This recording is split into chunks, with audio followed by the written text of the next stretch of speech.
go viral. I'm sure I'm gonna get some hate messages after this. Frankly, I don't care because this could save someone's life. I'm a nurse practitioner. I am licensed and certified. I am not on the front lines. I have a friend in New York City who's on the front lines. And for her safety, she cannot come out and say these things. So I am her voice. I'm not going to name names of people or hospitals for the safety of those involved.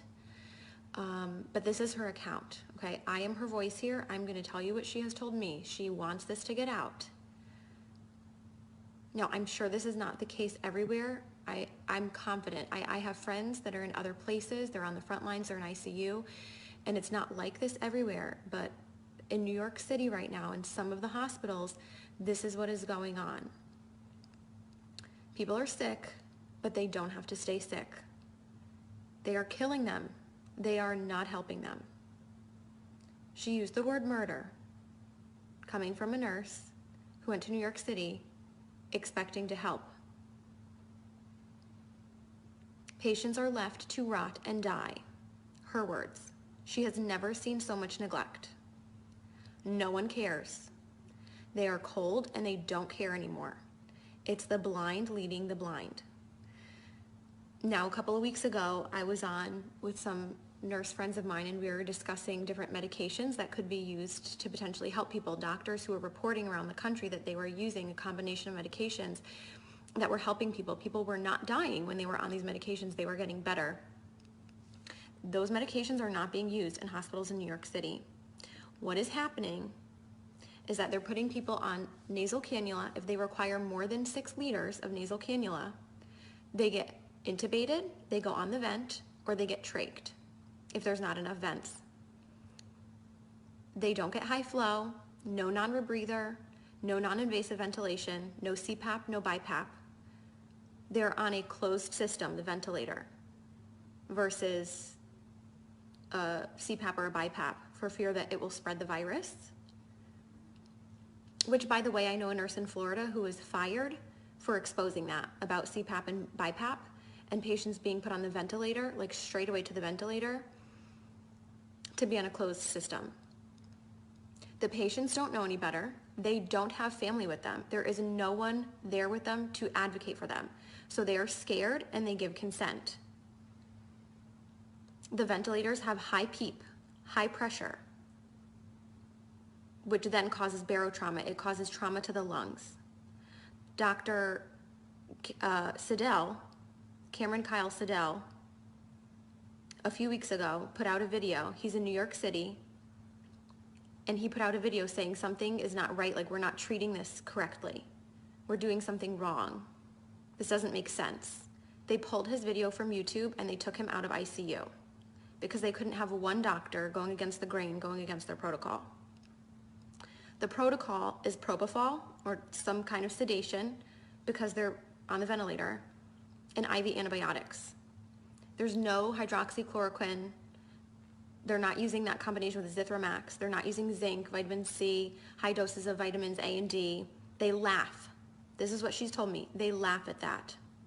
She says this is a nightmare. It's out of a horror movie, and I don't want to be a part of this.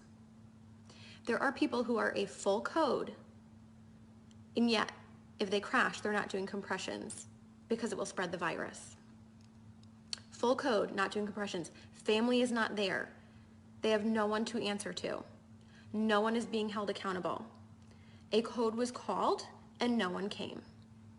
So sometimes they're not even resuscitating people. Again, left to rot and die. They're not given blood because we know that the blood is not oxygenated in these COVID patients. We know that. There are doctors all around the world sounding the alarms. These are the drugs that work. This is the pathophysiology of the disease. This is what's happening. And for some reason, it's not changing. Even though we know, some of us know what's going on, nothing is changing on the front lines. They stay in the same PPE all shift, except for the top pair of gloves. So 2 pairs of gloves, or I don't know, maybe more than 2, but they're only changing the gloves on the outside. Gown, mask, whatever else stays the same because all patients are COVID patients. So if it's a COVID floor, it's all COVID, but it's not because some of them are rule out COVID. So even if they rule out COVID and they're not COVID, they're gonna get COVID because they're using the same PPE all shift and they're carrying that contamination to all the patients. They're not changing their PPE. They're not going into rooms. So they're running long tubing into the room so that they can manage the tubing from outside of the rooms. So if they're not going into the rooms, that means they're not assessing the patients as frequently as you would be otherwise assessing your patients. They are not doing rapid result tests. You're lucky if you get results in 5 days. Okay, this is coming from my friend who is in New York City right now on assignment, who went there to help, and this is what she's finding. It's a horror movie, she says. Not because of the disease, but because of the way it's being handled. She said, we need help, and people are sitting there waiting in the hotels. Money, I guess, it's being paid for by FEMA, and yet they're still understaffed. And there are hundreds of people, hundreds of nurses in the hotels waiting to be called onto a shift. So there is manpower enough if the goal were to actually save people. But resources are not being utilized properly or to full capacity in a way that maximizes the patient benefit or improves the outcomes. The records and charting are crap. And now some of these hospitals in New York City are probably crappy on a good day. So you add in the fear of COVID and the fear of the whole pandemic and forget it. So if you're in a crappy hospital with crappy nurses, let's face it, all of us nurses have worked with crappy nurses before who don't care. So now you add in this, forget it. And they're having people do things that they can't do. So maybe things that they're not proficient in. So maybe a nurse who's not familiar or comfortable with using a ventilator. And it's that figure it out mentality. Figure it out. These patients are critical and they're crashing, figure it out. So nurses are being celebrated as heroes, right? We see how like the fire trucks and the police are like lining up and practically having these parades and celebrating them as heroes. And don't get me wrong, I'm sure in some parts of the country and other ICUs, I have friends that are working on the front lines in ICU and they are good nurses. And some of them are heroes, but we have nurses being celebrated as heroes who are killing people. They're not heroes. And they're being brainwashed to think they're doing something great just by going to work because they're brave enough to go to work. Well, what are you doing at work? You're certainly not saving people if you're not even running codes.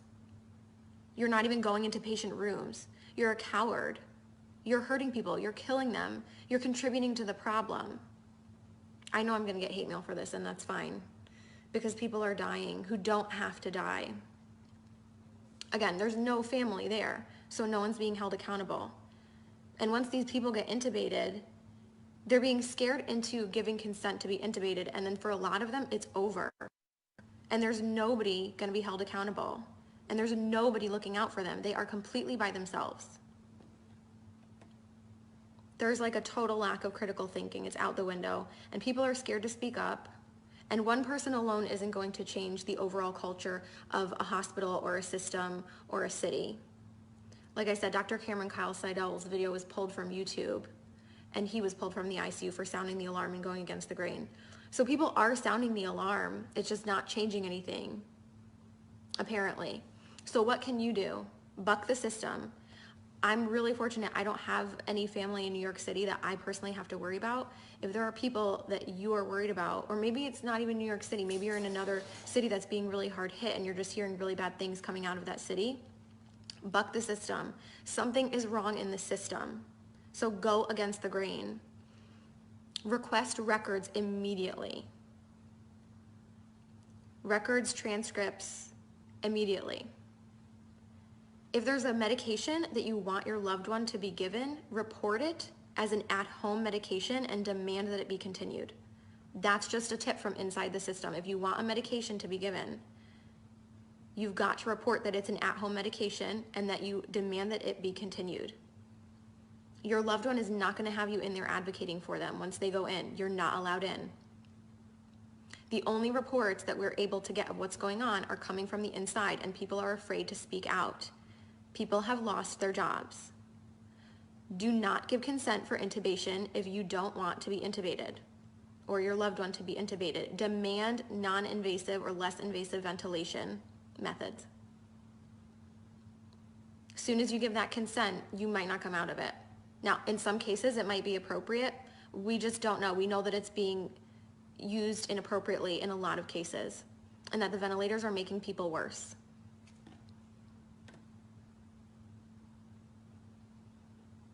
Please share this video, make it go viral. People need to know this. This is the truth of what's going on from my nurse friend who's in New York City right now on assignment. This is murder, she says. People are being murdered and no one cares. Horrible care.